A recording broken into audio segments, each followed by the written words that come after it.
Producción Florencia Moreno y Lucía Gerpe. Informativo Gabriel Olaizola. Operación técnica Silvia Purita y Dante Malgiolo. Y la operación de streaming Nicolás Jansson. Y en las redes Francisco Dach. Bueno, y nos falta nuestra locutora. Y quien te acompaña en la locución, Celeste Dublier. ¿Perdón? Celeste Dublier. Ah, Celeste. Bueno, muy bien. Bueno, gracias por estar, porque la titular está de vacaciones. Exactamente. Pero debe estar escuchando el programa. Sí, siempre escucha. Sí, debe estar escuchando. Así que le mandamos un beso. Y nuestro invitado, ¿ya lo dijimos? No lo dijimos aún. Vamos. Bien, nuestro invitado aquí presente. Claro, por supuesto. Ahí estamos, perdón. Emiliano Estrada, exactamente. En la nota que tenemos aquí en el piso. Muy bien, que es diputado, ¿no? Es diputado nacional, es economista, fue subsecretario. Este subsecretario de Relaciones con las Provincias no es el del Ministerio del Interior, es el Ministerio de Economía. En esa gestión se pasó a Interior y antes pertenecía a Economía y después se volvió a Economía. Actualmente está en Economía de nuevo. Pero Interior tenía uno que interactuaba con las provincias, que era el que se dedicaba a los ATN y etcétera, etcétera. ¿No es este? Sí, exactamente. Pero eso siempre estuvo en Interior. ¿Cuándo pasó a Economía? Ahora, actualmente está en Economía y en su momento... Ahí no estaba la chica que fue ministra de Economía. Batakis. Hincha de Boca. Exactamente. Estuvo Batakis y tenía... Y antes estaba... Era la Secretaría de Provincias. Y después la de Relaciones, que era la que... Ahí sabes quién empezó, Frigerio. Exactamente. Ahí hizo Economías y Regiones. Exactamente. Con Menem. Exactamente. Y ministro del Interior en ese momento debía ser Corach. Así es. Claro. Gran parte del equipo estable que había, nosotros asumimos después del gobierno de Macri. Gran parte del equipo estable que estaba había trabajado en Economía y Regiones, de esa secretaría. ¿Y vos estuviste entonces? Yo estuve del con Guado, no. Vos 19 al 21. Y a partir del 21, diputado nacional. Entonces estuviste con Guado. Exactamente. Claro, con Guado de Pedro. Está bien. Y en ese momento era ministro de Economía Guzmán. Claro. Y vos decís que después, con el gobierno de Milei, volvió a Economía. Actualmente está en Economía. Sí. Claro, yo siempre esta repartición la ubiqué en el Ministerio del Interior. Y vos decís que con Macri... No, pero lo que pasa es que tenía la Dirección de Análisis Fiscal de las Provincias, eso estaba en Economía, y en ese momento se trae con Frigerio a Interior. La de Análisis Fiscal dependía de Economía antes. Ya entonces lo tenemos claro. Gracias por estar. Gracias por invitarme. Y sos salteño de origen y trabajás allá y sos diputado por Salta. Para hacer una introducción, básicamente vamos a hablar de economía, pero para hacer una introducción tenemos una gran diferencia de análisis entre la disciplina, la mayoría de la disciplina, y lo que está pensando el gobierno. El gobierno piensa que esto está bien, y la disciplina, los que dominan en parte la técnica económica, dicen que esto está horrible. Recién lo venía escuchando a Cavallo, que pasaron parte de la presentación que hizo en Fiel ayer, diciendo cosas horribles de lo que está pasando. Y entre ellas diciendo, esa tontería del anarcocapitalismo no existe en ningún país del mundo. Y no puede existir porque el Estado algo tiene que hacer, así que puede ser más grande, más chico, pero dice, bueno, lo caracterizó así, esa tontería de anarcocapitalismo, esas cosas que escuchamos, eso no tiene. Pero este anarcocapitalismo es el pensamiento de base de Milei, ¿no? No sé si has hablado con él alguna vez. No, jamás. Sí, yo me tocó. Yo lo conocí en el 16, soy bien más grande que vos, en un debate en América. Ahí nos conocimos, empezamos a reflexionar. Él en ese momento estaba muy fanatizado con la teoría subjetiva del valor.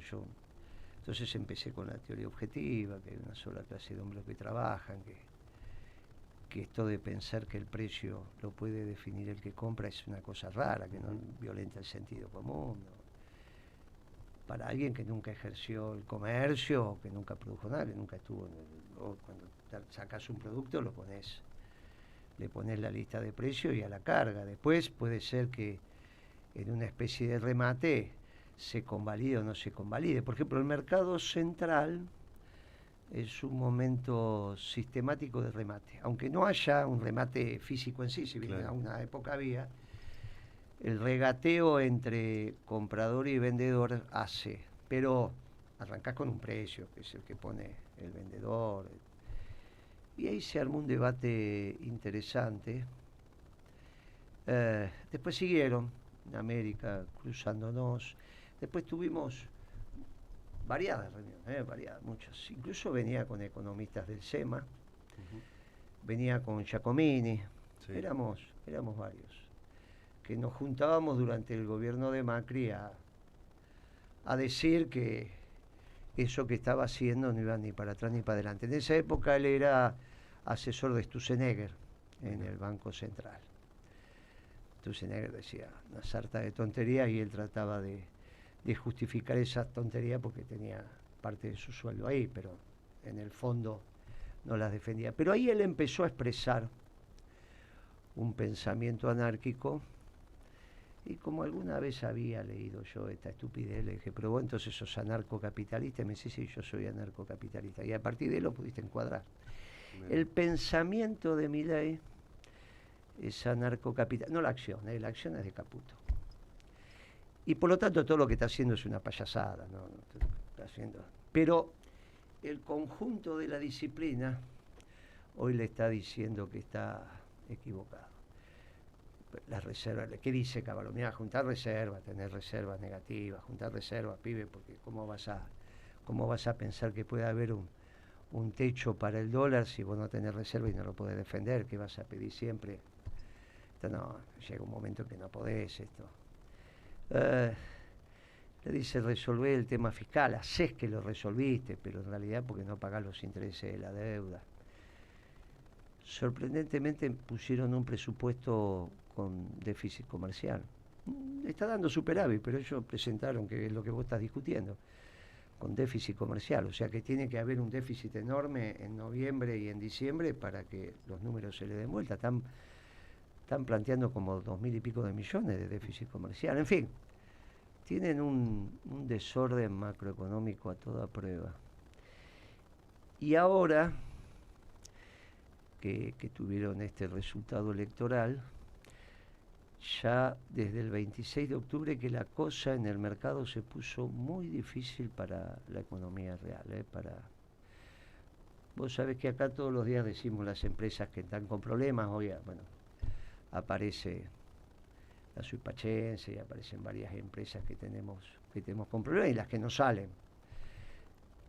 Pero se ha acelerado la baja de venta en los últimos 15 días, al punto que ya la facturación con el margen no te está dando para cubrir, el margen implícito en la facturación no te da para cubrir los costos fijos.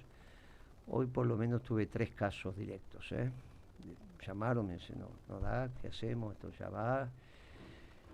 Con facturaciones estimadas para noviembre, que están hablando de la mitad de lo que se facturó, de lo que se venía facturando.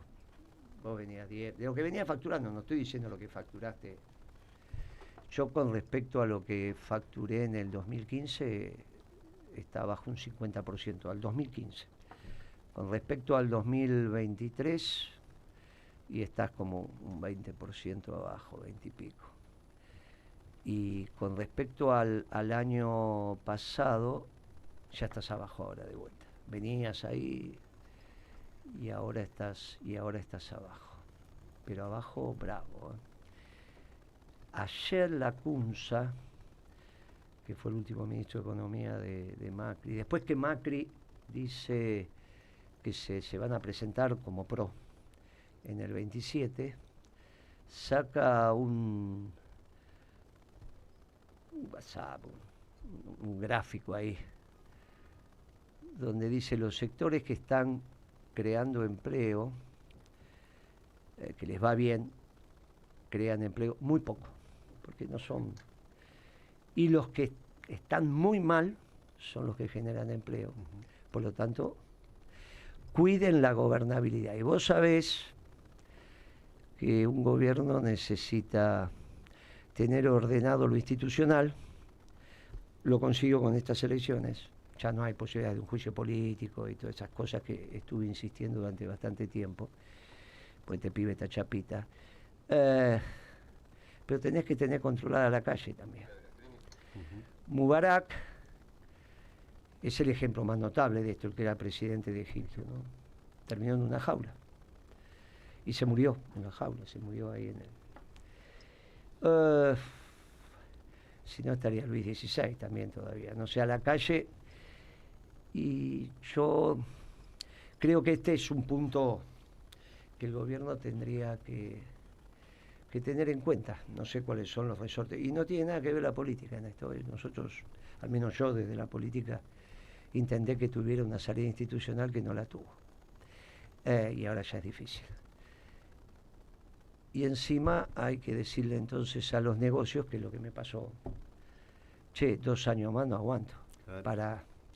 Prefiero irme ahora. ¿Vos qué decís? Y ahí te pregunto, eso es lo que me decían a mí, ahora te pregunto a vos. ¿Vos qué decís? Te llaman empresas y te dicen, ¿y qué hago? ¿Qué decís? Mirá, yo lo que con mayor preocupación estoy viendo son justamente las grandes empresas, que son las que tienen costos fijos muy altos, que no pueden aguantar caídas de ventas tan grandes. Digamos, el negocio más chico se acomoda un poco más ante la caída de una venta superior al 5%. Las grandes empresas, supermercadistas y demás, yo hablo con muchos industriales, tengo muchos amigos industriales, están todos en 2 cifras abajo, más de 10% de caída de ventas. Y mientras más grande la empresa, más complicado se está haciendo. Eso se le da un combo que es suba de tasas. Entonces, todo el costo financiero que han absorbido las empresas durante este tiempo es como un taxímetro que va a una velocidad a la que nunca la recuperación económica va a poder alcanzar. Creo que esa es la madre del problema de lo que armó Caputo, que es que tener un taxímetro financiero que va a una velocidad 10 veces la economía real. Entonces, se hace muy complejo verle un horizonte positivo hacia adelante a esto. Creo que gran parte de las empresas, como bien decís, han empezado a decir, che, mira, acaban de ganar las elecciones, estos tipos van a estar 2 años más y vengo perdiendo plata hace 2 años, voy a empezar a tomar otra decisión más trágica, que es la de empezar a achicarme, a cerrar plantas, a despedir gente y a achicarme a lo mínimo posible, sabiendo que esto no se va a recuperar en los próximos 2 años. Y ahí creo que es donde el gobierno tiene una mirada muy alejada de la realidad. Creo que el gobierno simplemente está mirando números agregados y no el desagregado. Entonces pasa esto que dice la CUNSA, guarda que las que son mano de obra intensiva son las que se están cayendo a pedazos y las que están estando en un semáforo en tablero de control de semáforo, las que están dando verde no son mano de obra intensiva. Y ahí no hay salida para la economía real. Eso por un lado. Por el otro lado, creo que el gobierno también está en el mismo problema, aunque lo venga ocultando, en términos de las cuentas fiscales. El proceso de los últimos 4 meses con tasas extremadamente altas, donde yo lo sentaría a Milei y le diría, bueno, explícame según los fundamentos tuyos de la economía, que decís que los fundamentos, que esto, que el otro, dame el fundamento para tener una tasa en el 130%. Porque si yo miro la inflación proyectada, miro el mercado de futuro, donde se supone que vos no intervenís, porque él es anarcocapitalista, uno no creería que él está interviniendo en el mercado de futuro. Miro los 2 componentes fundamentales para definir una tasa de interés, no me puede explicar por qué está en 130% esa tasa de interés, o 140 o lo que fuera que estuvo en los últimos meses. Ahora obviamente hubo una baja, pero eso tuvo un costo fiscal para el Estado, que gracias a las LECAP no se evidencia. Ahora, el gobierno también gasta como gasta las empresas en el sentido no estricto, sino en el sentido de que el costo financiero es lo más grande que tiene y lo que crece a una velocidad desproporcionada en función del gasto en la economía real. Ese costo financiero que vos tenés hoy en las LECAP, que no se evidencian en la contabilidad, en el resultado fiscal porque van debajo de la línea, va requiriéndole a la tesorería cada vez más ajuste. ¿Por qué? Porque crece a una velocidad tan rápida que el gasto primario necesita acompañar ese proceso de recorte. Eso no lo va a poder resolver Milei, como no lo están pudiendo resolver las empresas. Fines del 2017, después de la elección de intermedia, esa que gana Milei, Macri, me llaman para ser ministro de Economía en Salta. Salta hacía 6 años que tenía déficit fiscal. Yo asumí en noviembre del 17 y en diciembre se vencían, en ese momento eran 2.600 millones, era mucha plata, de letras. Y en eso estábamos en la etapa de la entonces de Sturzenegger, que decía que los pasivos remunerados no eran, no había problema con la emisión, y habíamos un montón que decían, pues eso es emisión futura. O sea, lo estás emitiendo y lo estás guardando debajo de la alfombra. Bueno, en ese momento, con las LEVAC, habían llevado la tasa al 70%. Era un disparate también. Me acuerdo cuando asumí como ministro, dije, miren, si nosotros no cortamos esto va a ser una sangría de por vida. Lo primero que hicimos fue cancelar todas las letras que tenía la provincia. Obviamente, se paró el pago a proveedores, llamamos a todos, decimos, che, muchachos, esperen un tiempo, porque si yo no resuelvo esto, no vamos a resolver y vamos a andar con este lazo en el cuello todo el año. Lo resolvimos desde enero hasta que terminó la gestión, superávit fiscal. Sin cortarle los brazos a nadie, sin cerrar hospitales, sin hacer nada. Porque había que tener una comprensión de cuál era el proceso económico que se estaba viviendo. Tenías una economía que se había virado todo lo financiero, con tasas de interés que eran desproporcionadas y con una proyección hacia adelante que no era objetivamente positiva, sino que más bien iba a haber un problema de sostener esa tasa de interés alta. Y vos lo sabés más que nadie por tu capacidad, que si vos sostenés la tasa de interés en valores extremadamente altos, como pasó ahora en los últimos meses, eso entra en tu estructura de costo como costo financiero, con lo cual el nivel de precios a los próximos meses no puede descender, porque vos tenés incorporado ese costo financiero en tu estructura de precios, y ahí es donde volvemos a lo del anarcocapitalista, que es cómo es eso que, según Milei, por la teoría subjetiva, no son los costos los que definen los precios, sino que es la demanda la que define toda la cadena hacia atrás. Bueno, eso solamente lo puede plantear alguien que nunca hizo una planilla de costos. Vos sabés que lo que vos decís es exactamente así mientras la demanda tira. Cuando la demanda no tira, lo que te empieza a pasar es que primero arrancás con las promociones, después ya es una oferta, que trae implícito obviamente el sacrificio del margen. Hay que explicar que la tasa de interés se paga después de los costos fijos, digamos, ¿no? En realidad lo que vos estás diciendo es, bueno, el margen que yo tengo entre la estructura de costos, le pongo el margen al producto y contra eso tengo que pagar los gastos financieros y después tengo que pagar los costos impositivos y después recién tendría la ganancia. ¿Está bien? Pero resulta que la tasa de interés, en el fondo lo que te termina pasando, que va sobre los márgenes menos esos costos fijos antes, incluido salario. Con lo cual sale de tu margen. Y si vos bajás el margen porque bajaste la lista de precios y no podés tocar lo que tenés que pagar de impuestos, te va comiendo el margen. ¿Qué es lo que está pasando? En esas tasas te comía el margen. Las tasas que ellos quieren poner ahora igual, en el límite van a ser 1,5 o 2% real de interés por mes, con lo cual tenés un lío de aquellos. Con caída de ventas, que se pronunció enormemente. Porque cuando vos me hablás de 10% de caída de venta, quizás que sea contra el año pasado, porque si llevan las cuentas, claro, pero el año pasado fue un año horrible. Exacto. Porque ya contra el 23, Si vos ajustás correctamente la recaudación impositiva, incluso con lo que correspondería meter en la inflación si calcularan bien el ponderado de las tarifas, porque no las tienen. Claro. Ellos están agarrando la canasta que hicimos nosotros del 2004. Bueno, le está dando, el que hizo eso fue el Ditela, ¿no? Le estaba dando una inflación que ahora le quedará un remanente de 6 puntos. O sea, sobre estos 31 que tienen ahora, en realidad sería 37. Cuando arrancaron era el 18, como vos ya estás calculando contra el año pasado. Pero todavía tienen 5 o 6 puntos que están calculando para abajo. Las empresas no tienen rentabilidad y no hay sistema capitalista sin acumulación de capital. Ahora vamos, este es el sistema capitalista, también tenemos que vender, tenemos que poner publicidad porque si no, no pueden pagar, ¿no? Pero ¿cómo pagan los sueldos? Imagínate a la productora ahí como el pelado 14, yo haciendo gestos. 16 horas 28 minutos, vamos a la tanda y enseguida volvemos con más. Plata, la radio de la verdad.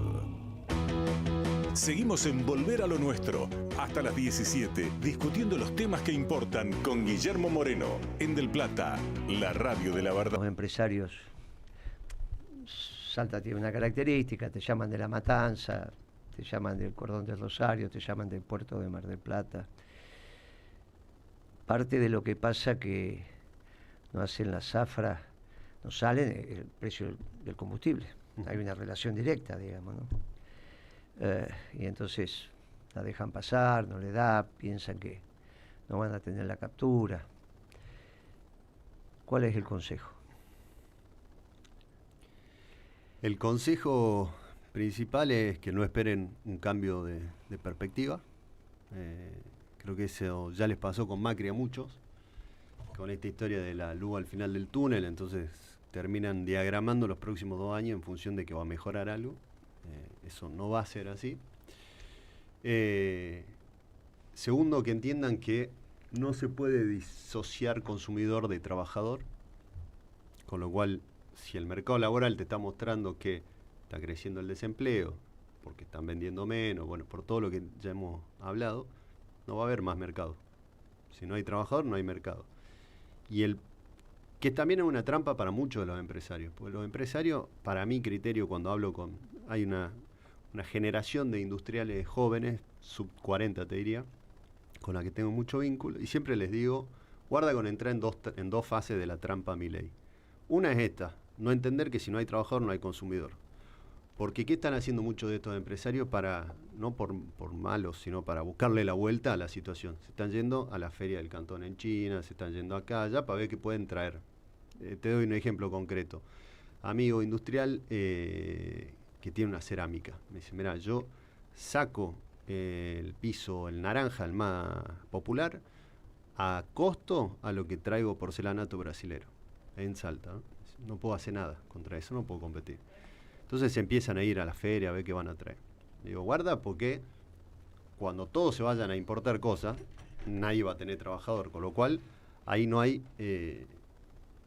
ahí no hay posibilidad de tener mercado. Y el segundo tiene que ver con esta idea también que se les instaló mucho a los empresarios, que es una, por ejemplo, que tiene que haber reforma laboral para que haya crecimiento del empleo, cosa que vos más que nadie sabe que eso no es así.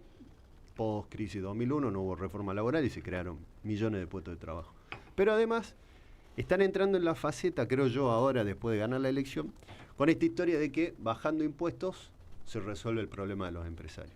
Eso no es cierto tampoco, porque si simulamos una baja de ganancias, ponele al 20%, te bajo el IVA a la mitad, te bajo la carga, todo lo que se te ocurra, pero te abro la importación china, no competís bajo ningún concepto. Entonces, lo primero es entender dónde están parados, que entiendan dónde están parados, que entiendan el modelo de Milei, porque acá parece que el hecho de tener dólar barato fuese como una señalización de que está todo bien. Lamentablemente, muchos argentinos y argentinas que no entienden que dólar barato no es sinónimo de que la cosa esté andando bien. Y lo segundo es resolver, yo vengo viendo con mucha preocupación el tema financiero. Digamos. Veo muchas empresas que están atoradas con la situación financiera de la empresa, que están empezando a vender activos no productivos, que lógicamente eso, en lo que sería una economía familiar, es el desahorro de cuando nos pasa a nosotros, de que te quedaste sin laburo y empezás a quemar activos. Bueno, el orden financiero. Llegar a punto de equilibrio y aguantar los próximos 2 años en un punto de equilibrio. Sí. El problema es que no llegan con la venta. Uh-huh. Hoy tenemos una empresa, la primera, bueno, era ya un bodrio horrible, porque estaba siendo utilizada como guarda de mercadería por cuenta y orden, y al final, si no están los papeles, ahí se arma un lío bárbaro, porque después te hacen un juicio por retención indebida de mercadería. Simplemente tenía galpón vacío. Eso arrancó algún vivaracho que quería importar con dólar oficial, ¿te acordás? Sí. Y después vendía en Mercado Libre acá, le ponían un precio, no Mercado Libre de la empresa, Mercado Libre, precio libre del dólar. O sea, traían al dólar oficial y después te ponían el precio hasta el negro donde vos querías. Y que no había depósitos, ¿te acordás? Para guardar la mercadería. Entonces, aquellas empresas industriales que conocían que tenían metros excedentes, le mandaban los containers, y se va, después arreglamos, después se arma un lío bárbaro. Uh-huh. La segunda, una empresa en el entorno de los 450 millones de facturación mensual. Octubre termina en 280, y ahora en noviembre capaz que nos llega a 200. No da, no tiene ninguna manera de, ni hablemos, claro, ya dejó de pagar banco, ya dejó de, ¿está bien? Y la tercera, ya pasando el mediodía, que por eso salí de mi negocio como 15 minutos más tarde y me viste llegar con la lengua afuera. Directamente lo que tenía que cobrar, las grandes tiendas difirieron los pagos con la tasa que había, porque al margen de no tener la plata, si la tienen, difieren, y entonces, y es para lo que hiciste vos en el Estado, pero del Estado, el proveedor que le vende al Estado sabe que en algún momento eso le puede pasar, ¿está bien? Esa es la verdad.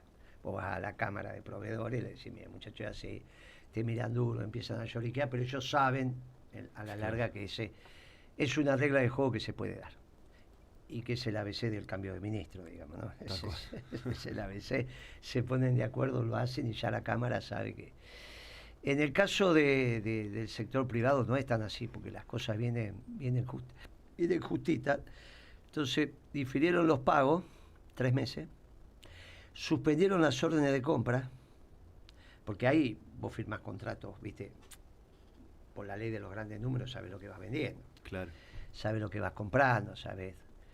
No comprás con el punto de compra, digamos, de cuando vas a decir, bueno, acá tengo el punto de stock donde tengo que comprar, que me bajó el stock. Vos ya sabés manejar tu negocio. Ese es el arte del gerente. Sí. Ese es el arte del gerente.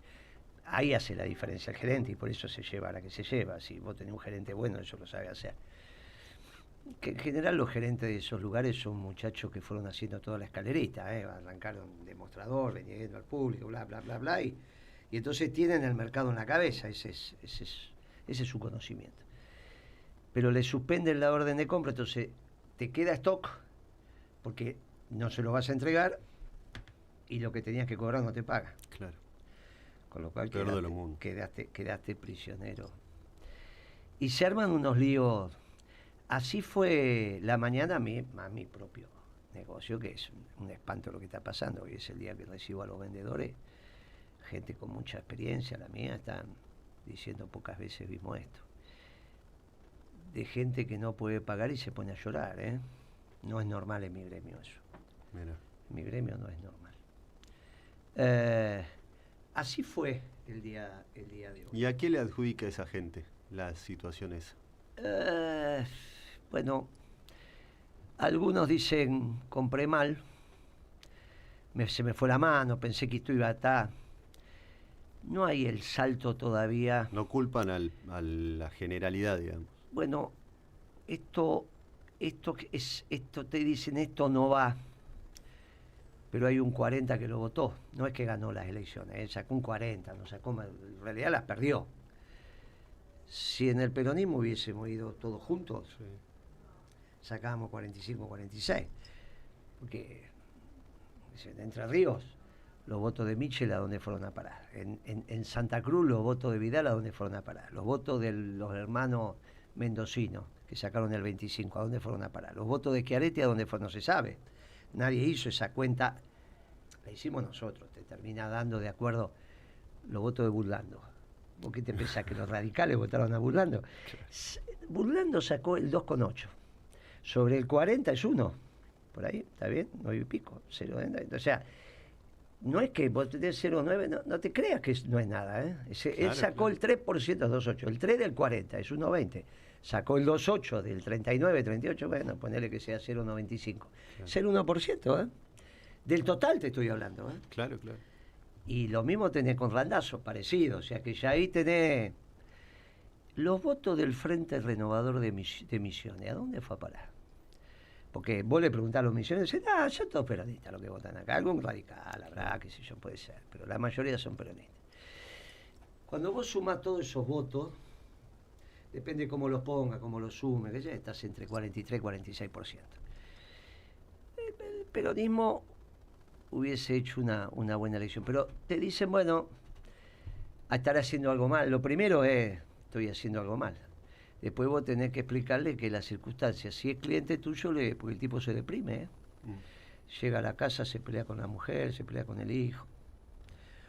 Se pelea con el gerente, si es el dueño. Porque después de 10, 15 años piensa que es un inútil. Claro. No, pero te está yendo muy temprano, no, pero te separaste hace 3 años y ahora tenés la cabeza en cualquier lado.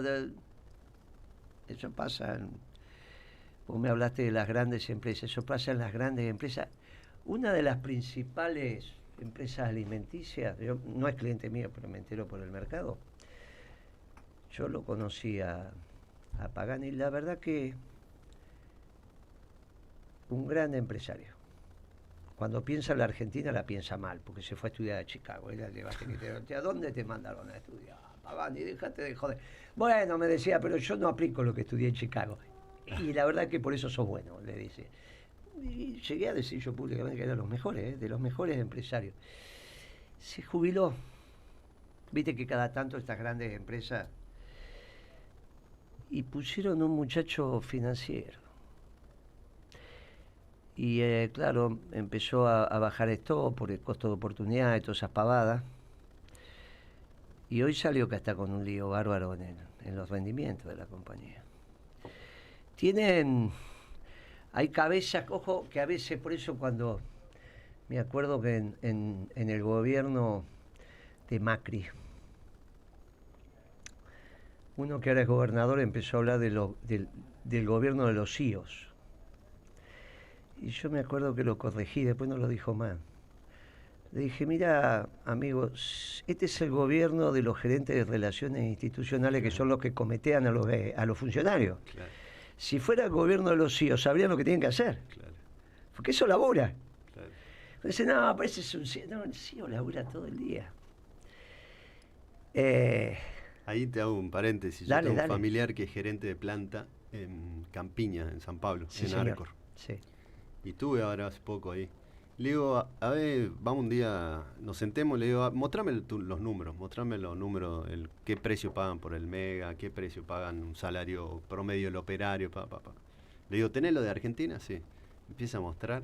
Decir, claro, esto no va a cerrar por ningún lado. Por ningún lado puede cerrar. Ningún lado. Costo de energía, costo, el atraso cambiario, todo. Y si encima hace lo de los chinos, ahora, porque que yo hice lo de los chinos, yo mandé 2 misiones con industria. Pero como la relación la habíamos armado nosotros y yo tenía una directora que había sido profesora mía, me la encontré en la secretaría. Me dice, yo fui profesora tuya. Fuiste profesora mía, ¿verdad? Mira. María. Y entonces la puse al frente de esas dos misiones y los costos en ese momento, 2010, 2011, no estábamos tan lejos. Había un 10, un 15. Sí había. Salida, planchuelo de fábrica, o sea, planchuelo de fábrica, no precio, salida Claro, de fábrica, costo. Sí, sí. Después va el Estado chino y hace todos esos mamarrachos que hace. Exacto. Y vos viste que encima hay algunos de los nuestros que lo defienden. Santoro, por ejemplo, y no te comprometo con eso porque es colega tuyo, esto lo digo yo, fue a la televisión a decir, pero tengo que explicar lo obvio, con China somos una economía complementaria y con Estados Unidos somos competitivos, tenemos que... Y yo le digo, ¿cómo se nota que nunca entró en los talleres este pibe y en la fábrica? Y en Argentina. ¿Por qué hacen todo esto? Ya con Brasil tenemos problemas. Y no es que los recursos humanos brasileños son mejores que los nuestros. No. Entonces llegamos al punto donde le tenemos que decir a la muchachada, no fue un buen día para mí hoy, Ahora voy a ir al partido, entonces va a ser más divertido, vengo acá al programa, pero la mañana no fue un buen día, entre los vendedores míos, los proveedores y estos que son clientes de la consultora. Porque no hay muchas consultoras que se ocupen de economía real. No hay. Entonces, pues, yo tengo 50 años de negocio, 40 y pico años de negocio y tengo la formación que tengo, qué sé yo. Entonces no hay muchos. Yo puedo hablar con el gerente financiero, puedo hablar con el gerente de comercialización. Claro. Y podés hablar con el dueño. Y encima, a partir de los años te haces amigo y ahí te vienen los problemas. Y vos le tenés que decir, por si te preguntan, al menos lo que digo yo, tenemos que mantener la empresa en marcha. Ese concepto contable ese de tu viejo. Mantener la empresa en marcha. En el sistema capitalista hay que mantener la empresa en marcha. ¿Sabés que es mucho más fácil arrancar de vuelta si tenemos la empresa en marcha? Totalmente. Es que si la tenés desestructurada es un lío. Porque te quedaste sin gerente de depósito, sin que conozcas, sin el que hace el mantenimiento ya no sabe por dónde van los cables. No todas las empresas tienen plano, vos te podés imaginar que... No. Desarmar una empresa es una pérdida de valor. Y entonces le digo, muchachos, preserven la empresa sin lastimar a los trabajadores o lastimando lo menos posible. Algo van a tener que lastimar, y que vean los trabajadores que ustedes se están sacrificando, que la están pasando mal junto con ellos, si la gente entiende. Coincido. Porque no vas a pensar que van a tener equilibrio financiero. No. Ya te conté 3 casos que no tienen. Bueno, el primero sacalo, es otro tema, pero los otros 2, empresas importantes, Una, la que te estoy diciendo, capaz que vos vas a tu casa y tenés un producto de ellos ahí. Claro. Por eso creo que tienen que hacer un achique sabiendo que en los 2 años que vienen no va a cambiar la cosa. Porque... Salvo que la calle hable y también tienen que... Ahora... ¿Te puedo hacer una pregunta sí, como amigo. Referente económico? Porque lo estuve escuchando, sé que lo escuché ayer, antes de ayer, le di vuelta una vez, 2 veces, lo vuelvo a escuchar y quiero tratar de entender, porque viste que el equipo económico te dice una cosa hoy, la semana que viene te dice, ¿pero quién dijo eso? Lo mismo tipo, bueno. Lo estoy escuchando a Caputo que viene hablando de proceso de acumulación de reservas. Dice, bueno, yo voy a hacer la acumulación de reservas endógena a mi modelo. Como en mi modelo, bueno, como los agregados monetarios son muy chiquitos ahora, sí o sí va a tener que haber una remonetización de la economía, que yo no voy a poner los pesos, con lo cual eso es contra el atesoramiento del último tiempo, la dolarización del último tiempo. La dolarización endógena, te dice. Y por otro lado dice, el programa financiero no tiene nada que ver con el fiscal y con el monetario. Yo voy a resolver en los mercados el pago de los vencimientos, con lo cual no necesito acumular reserva para pagar vencimientos. Ahí la primera pregunta es, ¿y si no sale? Porque eso ya pasó en el 2018. Él tiene un tema, primero que es financiero, no es un muchacho económico, no sabe de la disciplina. Entonces se le arma un desorden en la cabeza. Él está diciendo... hay un mercado, el MUL, donde están los que ofrecen y los que demandan dólares, y parte de los que ofrecen dólares son los muchachos que se están endeudando. Esto lo dijo, ¿está bien? voy a financiar la oferta de dólares con endeudamiento.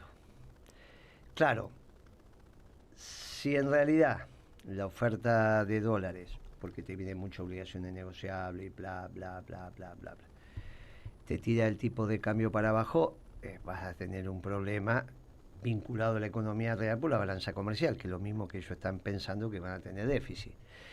Entonces están pensando que la entrada de capitales... Ahora, cuando vos traes deuda del sector privado, tiene dos alternativas. Te entra el crédito, el banco te lo vende, te da pesos, siempre que consiga, vos te dices cerra cambio, siempre que los consigas. Y si no, va a bajar el tipo de cambio y ahí vas a tener un problema que la deuda que tomaste no te financia la inversión si la vas a gastar adentro. Si la vas a gastar afuera, si vos hiciste el cash flow en dólares y lo que vos vas a traer es todo extranjero, eso no se te va a mover. Pero así como entran los dólares, se van. Que se van bien y ¿está bien? El límite sería una planta de llave en mano. Si vos lo tirás adentro, es decir, no, pero tengo que comprar el terreno, tengo que hacer esto, minera, contratar mano de obra, bla, bla, bla. Suponete que sea mitad y mitad de afuera, mitad de adentro. Esa mitad de adentro me va a ofertar el mercado y si yo no me meto porque no compro, bueno, listo. Si compro, entonces voy a tener que emitir porque no hay otra manera. Tengo que emitir. Exacto.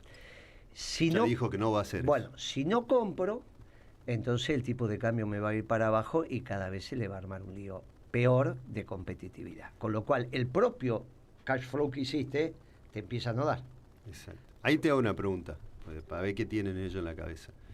Si esa inversión que viene de una minera y es para pagar el campamento minero en la Puna salteña, eso va a demandar pesos, siempre y cuando no traiga la planta de afuera. Pero poner para sueldos, demanda pesos. Sí, manda pesos. ¿Cuál es el problema de emitir si tenés la demanda de dinero está avalada por ese gasto en pesos? Bueno, pero ellos no dicen ese no es el esquema, porque ellos lo que tienen es que toda emisión monetaria, por eso es anarco en ese aspecto, toda emisión monetaria tiene su contra. Hay tres fuentes de emisión monetaria. El sector externo, que sería el sector fiscal, que es complicadísimo cuando tenés déficit, y el crecimiento de la economía. Ahora, ellos no avalan ninguno. Ellos sacaron mitad del 24 una norma donde dice mi límite es 41, 42, entre la base monetaria y la amplia. Bueno, no se van a pasar de eso, salvo que saquen esa norma. Con lo cual, no lo van a hacer y lo que va a jugar es a la baja del tipo de cambio. Ahora, el problema es que a la baja del tipo de cambio, por ahí hasta la minería deja de ser. Claro. Bueno, por eso Cavallo le dice vaya y compre reserva, porque en realidad se le va a armar un lío bárbaro. Ahora, lo que vos decís es lo que hizo Sturzenegger también. Después se emitía contra la deuda que tomaba el Estado. Pero porque tenía déficit fiscal. Bueno, no importa, es expansión, es expansión. Entonces él emitía, sea porque traía deuda al privado, sea porque traía deuda el sector público. En este caso de Macri traía deuda del sector público. Él emitía y se acaba con las LEVAC. El tema es que ellos podrían hacer lo mismo para no vulnerar la norma que pusieron, pero ahí se le va tasa de interés y no van a poder bajar. Esto está mal formulado, porque la raíz doctrinaria de este esquema no saben economía. Milei no es un muchacho que domine la macro y Caputo tampoco. Por eso esta situación que vos estás viendo entre lo fiscal, lo monetario, lo financiero, no le cierra. Y no le va a cerrar nunca. Y por eso esto colapsó y esto termina muy mal. ¿Y por qué tantos empresarios se obnubilan con las charlas de economía? No, ¿porque le chupan las medias o porque tampoco entienden nada? No quieren hablar, no quieren hablar. No quieren hablar porque piensan que se pueden salvar. Vos sabés que fue más que interesante esto. Te invito. ¿Hasta cuándo te quedás?